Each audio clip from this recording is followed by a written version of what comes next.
Doctor Sunil Singh, मेरा अगला सवाल आपसे है। लेकिन अपराधियों का मनोबल नहीं बढ़ा है, उसको चकनाचूर किया गया है, चाहे अपराधी कोई हो। डॉक्टर सुनील सिंह, मेरा अगला सवाल सर आपसे है। मनोबल को नहीं बढ़ने दिया जाएगा। मृत्युंजय जी, भाषण का मंच नहीं है, आप बातें करके आप आंकड़े भी लेकर आते तो अच्छी बात होती है। आपके पास आंकड़ा नहीं है अपनी बात को सपोर्ट करने के लिए। खैर, मुझे उस बहस में पढ़ना नहीं है। हमारे पास सारे आंकड़े हैं। डॉक्टर सुनील सिंह, बिहार में गया और पटना के बीच की दूरी की बात करूं तो करीब 2.5 घंटे है सर। उसके अलावा अगर पटना और सिवान की दूरी की बात करूं तो करीब 3.5 घंटे है सर। नीतीश कुमार यहां नहीं जाते हैं। नीतीश कुमार 6 घंटे की दूरी तय करके वाराणसी तो चले जाते हैं, बनारस तो चले जाते हैं, वो केरला जा सकते हैं, पर वो पीड़ित परिवारों के बीच नहीं जा सकते हैं सर।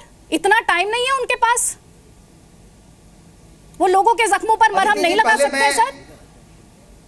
और आप कहते हैं, और वो कहते हैं कि संघमुक्त भारत बनाना चाहते हैं। वो संघमुक्त भारत की बात करते हैं वो। अदिति जी, पहले मैं अपने भाजपा के साथी का वो बिहार के अपराध के स्वरूप की चर्चा कर रहे थे, तो मैं बता दूं कि निश्चित ही बिहार के अपराध का स्वरूप कुछ डिफरेंट है कि बिहार में सत्ता संपोषित अपराध और ऑर्गेनाइज्ड क्राइम ये नहीं होते हैं। जैसे कि अभी आप देखेंगे कि कोटा में जो कांड हुआ उसमें वहां के भाजपा के विधायक ने सर, मेरा मुद्दा बिहार है इस समय, और मैं आपसे नीतीश कुमार को लेकर एक सवाल पूछ रही हूँ। नीतीश कुमार के पास वाराणसी में जाकर ये कहने का वक्त है कि संघमुक्त भारत बनाएंगे, पर उनके पास अपनी जनता का दुख जानने का वक्त नहीं है, उनसे मिलने का वक्त नहीं है, उनके जख्मों पर मरहम लगाने का वक्त नहीं है। दूसरी बात आपने कही कि जो पीड़ित परिवार के पास जाने का, तो आपके नॉलेज के लिए बता दें कि आप यहाँ के जोनल आईजी ने पीड़ित परिवार से मिलकर के उनसे जो पुलिस जो कार्रवाई कर रही है उससे उनको अवगत कराया, बल्कि उनसे कुछ इनपुट्स लिए कि आपके पास कुछ इनपुट हैं तो और मुझे दें, या आप कुछ अगर चाहते हैं तो मुझे दें। तीसरी बात उन्होंने कही कि हम चार्जशीट जल्दी फाइल करेंगे और स्पीडी ट्रायल करेंगे, जो उन लोगों की मांग थी। ये सरकार, देखिए वो जो जोनल आईजी साहब ने गया तो वो सरकार का। डॉक्टर सुनील सिंह, इस समय हर किसी के जहन में जो बड़ी बात नीतीश कुमार की तरफ से आती दिख रही है वो ये है कि उन्हें संघमुक्त भारत की चिंता ज्यादा और बिहार, अपराध मुक्त बिहार की चिंता तो है ही नहीं। अदिति जी, माननीय नीतीश कुमार जी का जो है वो नेशनल रिस्पॉन्सिबिलिटी भी है और स्टेट रिस्पॉन्सिबिलिटी भी है। पूरे हिंदुस्तान के लोग जानते हैं कि अगर नरेंद्र मोदी जी को कोई चुनौती दे सकता है हिंदुस्तान भारतवर्ष में तो वो माननीय नीतीश कुमार जी हैं। निशाना बना कर देंगे। चलिए राकेश सिन्हा, वो उनकी जो नेशनल रिस्पॉन्सिबिलिटी है वो संघमुक्त भारत करते हैं, और बिहार में पूरी तरह कानून का राज स्थापित करने के लिए राकेश सिन्हा आपको जवाब दे रहे हैं, सुन लीजिए। आइसोलेटेड केस को जी देखिए पहले तो मैं संघमुक्त पर बोल दूं। देखिए, समाजवादियों के बीच 2 धाराएं रही हैं। एक धारा में राम मनोहर लोहिया थे, जयप्रकाश नारायण थे, जॉर्ज फर्नांडिस रहे।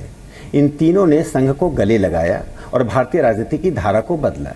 एक धारा है जिसमें रघु ठाकुर जैसे लोग रहे, उसमें नीतीश जी भी हैं, और नीतीश कुमार का स्तर ओवैसी जैसा हो गया। ओवैसी साहब थक गए, संघ को गाली देते थे, शब्दकोश ने साथ देना छोड़ दिया। अब नीतीश कुमार संघ मुक्त भारत की बात कर रहे हैं। मैं पूछना चाहता हूं कि आपके मैनिफेस्टो में बिहार की जनता को आपने बताया था क्या कि मैं मुख्यमंत्री बन रहा हूं हिंदुस्तान को संघ मुक्त करने के लिए? अब मैं आता हूं बिहार के इस अपराध पर। देखिए, सवाल होता है कि अपराध तो पूरी दुनिया में हो रहा है। मैं बिहार पे कुछ मौलिक चीज को आप देखिए। बिहार में, अरे आप मेरी बात सुन लीजिए, मैंने कभी इंटरप्ट नहीं किया, मैं 20 मिनट से सुन रहा हूं। बिहार में 143 विधायक पर आपराधिक मुकदमे हैं, उसमें 96 विधायकों पर गंभीर आपराधिक मुकदमा है। मैं यह नहीं कहता हूं कि उसमें भारतीय जनता पार्टी के विधायक नहीं है, सभी पार्टियों में विधायक फैले हुए हैं।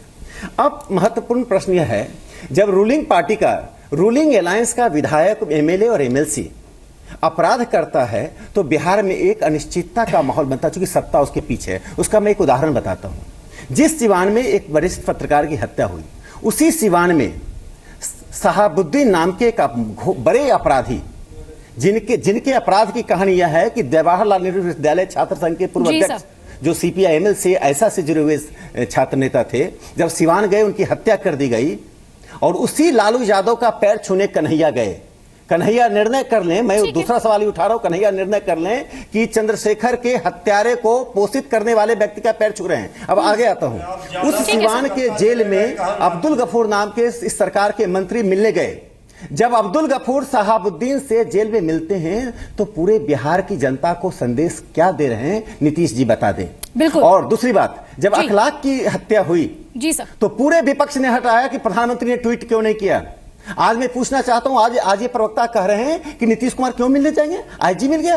अरे बिहार के मुख्यमंत्री हैं। राकेश जी, आप सवाल वैलिड उठा रहे हैं, सवाल का जवाब लेंगे। हमारे साथ डॉक्टर सुनील सिंह भी है और हमारे साथ मृत्युंजय तिवारी भी है।